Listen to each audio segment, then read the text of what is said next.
राष्ट्र की सबसे बड़ी पंचायत लोकसभा, उसके भीतर चले आ रहे हैं प्रधानमंत्री नरेंद्र मोदी और विपक्ष दूसरी ओर चिल्ला रहा है होठ चोर गद्दी छोड़।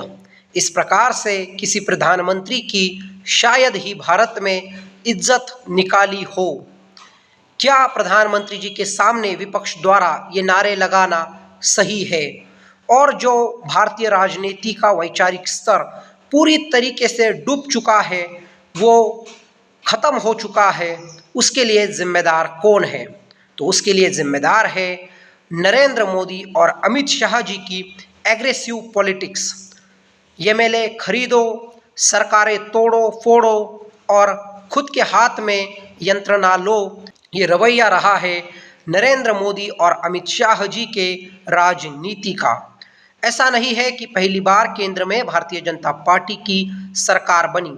इससे पहले भी अटल अडवाणी जी के नेतृत्व में भारतीय जनता पार्टी सत्ता में थी, लेकिन उस वक्त सर्वसमावेशी अटल बिहारी वाजपेयी जी ने विरोधियों का मान सम्मान रखा। लेकिन उनकी ये सौम्य नीति ही थी, जिस नीति की वजह से उन्हें सत्ता गंवानी पड़ी और कांग्रेस मनमोहन सिंह जी के नेतृत्व में 10 साल सत्ता में रही।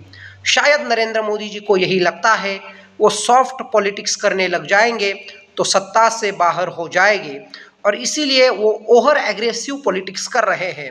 और ये ओवर एग्रेसिव पॉलिटिक्स का ही नतीजा है कि विपक्ष के सांसद खुलेआम खुले तौर उनके सामने उनकी इज्जत निकाल रहे हैं, मान सम्मान करना भूल गए हैं। इससे भारतीय जनता पार्टी नरेंद्र मोदी और अमित शाह जी को क्या सबक लेना चाहिए? तो सबक यही लेना चाहिए कि जो भी ओवर एग्रेसिव पॉलिटिक्स है उसे वो रोक दे।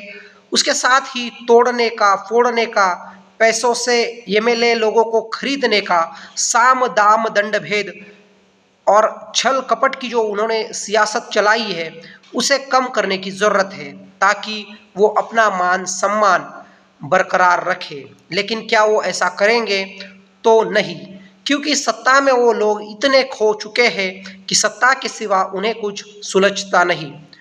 जिसके ऊपर उन्होंने कीचड़ उछाला और कहा कि ये कीचड़ है, उस कीचड़ को ही बाद में अपने साथ रखकर वो अब साफ सुथरा उन्हें लगने लगा है। समाजवादी पार्टी के सांसद धर्मेंद्र यादव ने कहा, अमित शाह जी नैतिकता की बात करते हो तो महाराष्ट्र में अजीत पवार जी को साथ लेकर क्यों घूम रहे हो?